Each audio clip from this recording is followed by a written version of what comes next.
నిలదీయాలని తెలీదా? మీరు చెప్పండి. మీ నాయకుడికి తెలియదా అసెంబ్లీకి వచ్చి నిలదీయాలని? ఖచ్చితంగా అసెంబ్లీకి వచ్చి నిలదీయాలని తెలియదా మీ నాయకుడికి? చెప్పవలసిన అవసరం ఏముంది?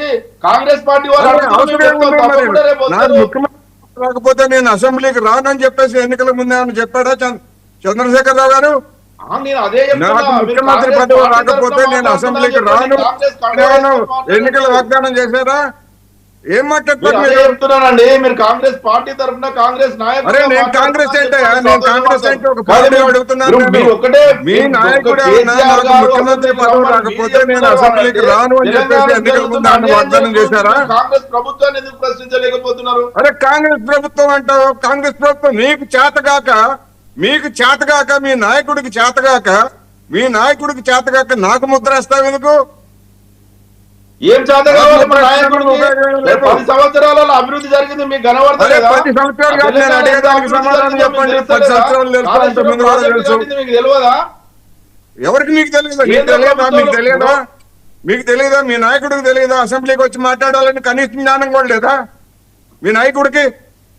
కేసీఆర్ గారికి మా నాయకుడికి ఎప్పుడు రావాలనో తెలుసు, ఏం మాట్లాడాలో ఎప్పుడు రావాలి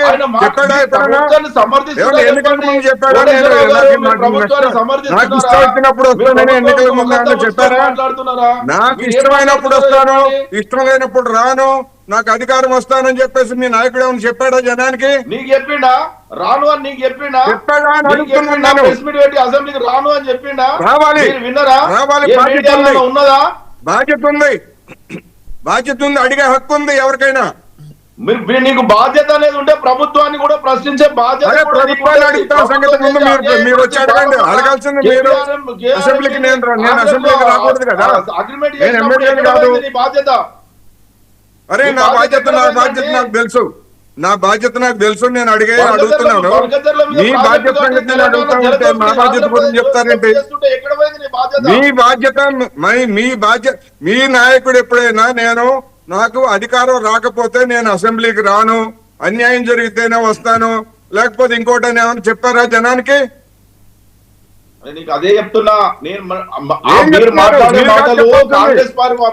కాదు చెప్పాల్సింది, మీ నాయకుడు చెప్పాలి.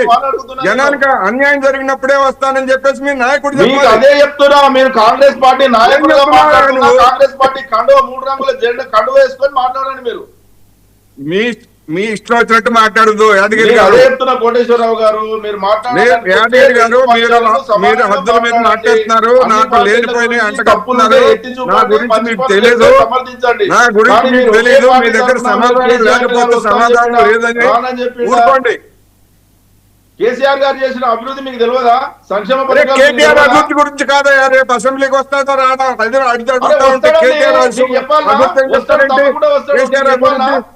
అసెంబ్లీకి వస్తారా? రేపు చూసుకో అసెంబ్లీలో. యాదగిరి గారు చెప్పొచ్చుగా. అన్యాయం జరిగితేనే వస్తారు, లేకపోతే ఇంకోటి జరిగితే వస్తారు. ఈ కబుర్లు ఎందుకు? అమలు పరుస్తున్నాయా? ఏం చేస్తారు? రేపు ప్రభుత్వం అసెంబ్లీలో ఏం మాట్లాడబోతుంది? రేపు ప్రజలు ఏం మాట్లాడబోతుంది? గవర్నర్ ప్రసంగం ఉన్నదా లేదా? 2026లో పెట్టి అసెంబ్లీని ఈ రోజు 2 రోజుల ముందే ఎందుకు కుదించి పెట్టారు? గవర్నర్ ప్రసంగం లేకుండా చేసారు.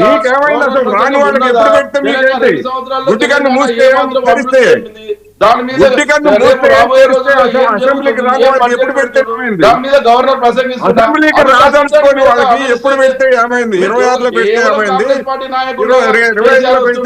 కేసీఆర్ దమ్ము లేదు, నీకు దమ్ముందా? ఎవరన్నారు దమ్ము లేదని? 10 సంవత్సరాలు ఎన్ని సంక్షేమ పథకాలు తీసుకొచ్చిండో తెలియదా? కేంద్ర ప్రభుత్వం నీకు ఇవన్నీ కాదండి. మీరు అసెంబ్లీకి వస్తున్నారా? 26లో పెడితే వస్తాము, 24లో పెడితే వస్తాము. లేస్తే మనిషిని కాదు. ఎందుకు 2.5 లక్షలు 2 సంవత్సరాలు 2.5 లక్షల కోట్ల రూపాయలు అప్పు చేసింది ఏ బిల్డింగ్? వచ్చి మీరు అడగండి. మీ నాయకుడిని అడగమనండి. ప్రగతి బాబు మీ నాయకుడిని అడగమనండి. శ్రీనివాస్ గారు చర్చ ఎందుకు మీటింగ్లు పెడుతున్నారని అడుగు. ఏం మాట్లాడుతున్నాడు ఆయన? మంత్రివర్గం ఏం మాట్లాడుతున్నాడు? యాదగిరి గారు ఒక నిమిషం. యాదగిరి గారు ఒక్క నిమిషం. యాదగిరి గారు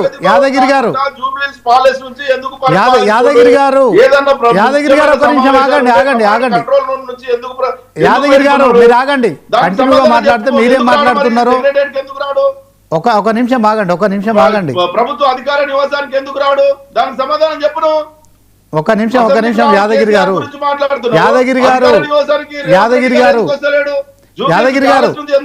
1 సెకండ్ ఆగండి యాదగిరి గారు, మీరు ఆగండి, సైలెన్స్.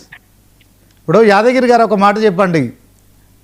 ఎమ్మెల్యేలంతా అసెంబ్లీకి రావాల్సిందే, శాసనసభలో ప్రజల గొంతుగా వినిపించాల్సిందే, అది మనం భారత రాజ్యాంగంలో రాసుకున్నాం, దాన్ని అనుసరించాల్సిందే. సో ఆయన మరి కేసీఆర్ ఖచ్చితంగా ఒక సీనియర్ పొలిటీషియను, 14 సంవత్సరాలు మరి తెలంగాణ రాష్ట్రం కోసం ఉద్యమం చేసిన నాయకుడు, 10 సంవత్సరాలు ముఖ్యమంత్రి చేశారు. సో ఆయన రావాలని ప్రభుత్వం అడగడం ఏంటండి? ఆయన వచ్చి కూర్చోవాలి కదా, ఎందుకు ప్రజల గొంతుగా వినిపించరు? దాని గురించి మీరు చెప్పాలి. ఇప్పుడు గతం అండి, అయిపోయింది. ఇంకా ప్రతిపక్ష నాయకుడు, ప్రధాన ప్రతిపక్ష నాయకుడు చూడండి. కానీ అనలిస్ట్ అనే ఒక పెద్ద మనిషి లాగా లెక్క మాట్లాడైనా పార్టీకి ఒకల్తా ఉచ్చుకొని మాట్లాడొద్దు. ఒకవేళ మీరు మాట్లాడాలనుకుంటే కేసీఆర్ గారు చేసిన తప్పులను ఎత్తి చూపితే ఓకే, సంతోషం.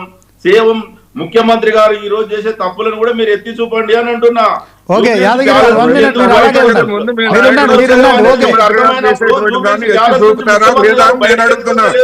ప్రగతి భవన్ నుంచి ముఖ్యమంత్రి గారు చేసేటువంటి తప్పులను మీ నాయకుడు లేదా అని అడుగుతున్నాను నేను. ఎందుకు కంచె వేసిండు? దానికి సమాధానం చెప్పు యాదగిరి గారు. బాబు యాదగిరి గారు మీరు ఆగండి. కోటేశ్వరరావు గారు, ఇప్పుడు ముఖ్యమంత్రి గారిని ప్రభుత్వాన్ని ఏమైనా అడగొచ్చు, ఎవరైనా అడగొచ్చు. అడగాల్సింది ఎవరండి? నాయకుడు అడగాల. ఆయన నాయకుడు ఏమో రాడట. ఈ రాష్ట్రానికి అన్యాయం జరిగినప్పుడే వస్తాడట. వీరభోగ వసంతరాయలు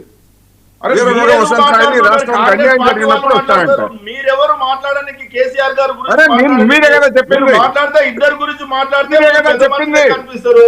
మీరు రాష్ట్రానికి అన్యాయం జరిగినప్పుడు వస్తాడని మీరు రైట్ లేవు. మీరు అన్ని అసలు మీరు ఏం మాట్లాడుతున్నారో చెప్పండి. మీరు ఏం మాట్లాడుతున్నారో మీకు బుర్ర ఉందో? అసలు రాష్ట్రానికి అన్యాయం జరిగినప్పుడు వస్తారని చెప్పింది మీరు. చెప్పండి,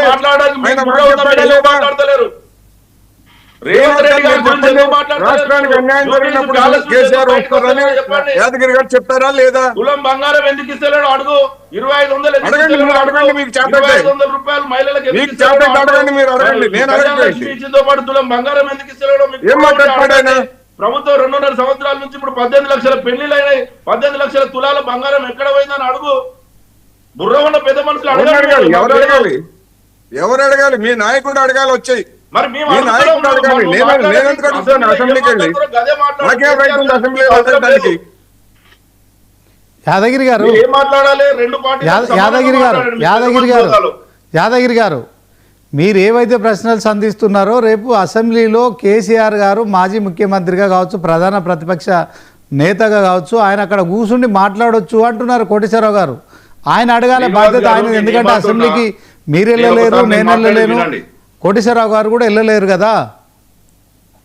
నేనేమంటున్నా, కోటేశ్వరరావు గారు వయసులో పెద్దవారు, ఆయన అనలిస్టు అంటే నేను గౌరవిస్తా, తప్పు లేదు. ప్రశ్నించడంలో తప్పు లేదు. మీరు కేసీఆర్ గారిని ప్రశ్నించినప్పుడు తప్పు లేదు. కానీ అదే సమయంలో ముఖ్యమంత్రి గారు అధికార నివాసంలో కూడా రావాలి. ఎందుకు వస్తలేడు? జూబ్లీహిల్స్ ప్యాలెస్ నుంచి ఎందుకు పరిపాలిస్తున్నాడు? కమాండ్ కంట్రోల్ నుంచి ఎందుకు పరిపాలిస్తున్నాడు? ఎందుకు ఆదేశిస్తున్నారు? మరి ముఖ్యమంత్రి క్యాంప్ ఆఫీస్ నుంచి ఎందుకు పరిపాలిస్తున్నాడో దాని గురించి మీరు ఎందుకు అడగలేకపోతున్నారు? ఒక పెద్ద మనిషిగానే అడుగుతున్నా.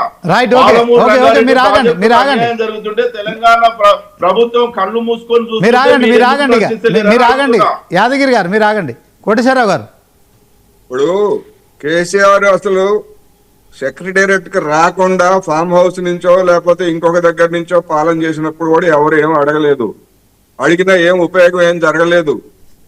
అది చెప్పుకోండి ముందు. ఇప్పుడు రేవంత్ రెడ్డి ఎక్కడికి రావాలి, ఎక్కడికి వస్తారు? కేసీఆర్ గారి నిర్వాహకం ఏంటో చెప్పండి. కేసీఆర్ నిర్వాహకం ఏంటో చెప్పండి. సెక్రటేరియట్ కు రాకుండా పరిపాలన సాగించాడు సంవత్సరాల తరబడి. అడిగారా? అడగటానికి ఏమీ లేదు. అది విమర్శ చేయొచ్చు, విమర్శ చేయండి మీరు కూడా.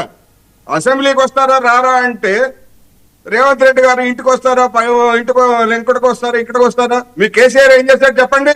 ఎన్ని రోజులు సెక్రటేరియట్కి వచ్చాడు తెలుసా మీకు? నేను అదే చెప్తున్నా కోటేశ్వరరావు ఏం గారు. చెప్తున్నారు మీరు? మీకేం రైతుంది? మీకేం రైతుంది అంటున్నాను నేను. ఏం మాట్లాడాలి కూడా మీకు తెలియట్లే డిస్కషన్ లో. యాదగిరి గారు, వాస్తవానికి అసెంబ్లీ సమావేశాలకు ఖచ్చితంగా అందరూ కూడా హాజరు కావాల్సిందే, మనం దాన్ని కాదనలేము. సరే, ఓకే, మీరంతా బాగా అభిమానిస్తారు. ఆయన తెలంగాణ ఉద్యమకారుడు, ఉద్యమ నేత, దాంట్లో తెలంగాణ ముఖ్యమంత్రి. సో ఆయన వేరే వాళ్ళతో చెప్పించుకోవడం అనేది కరెక్ట్ కాదు. 2 సంవత్సరాల నుంచి ఇన్నిసార్లు శాసనసభ సమావేశాలు కాంగ్రెస్ ప్రభుత్వం అధికారంలోకి వచ్చినప్పుడు నిర్వహించినప్పుడు ఆయన కూర్చోవాలి. అక్కడ కూర్చొని ఖచ్చితంగా హామీల గురించి అడగవచ్చు, తర్వాత మీరు అన్నట్టు తులం బంగారం అడగవచ్చు, 2500 పింఛన్ గురించి అడగవచ్చు. ఆ అవకాశం ఉంది, ఆయన ఎందుకు వినియోగించుకోవట్లేదు అని కదా ఇక్కడ ప్రశ్న కోటేశ్వరరావు గారు అడుగుతున్నారు. శ్రీనివాస్ గారు నేను చెప్పేది కూడా అదే. మీరు అడగడంలో తప్పు లేదు. ఆయన అదే చెప్తారు కానీ అదే వచ్చు.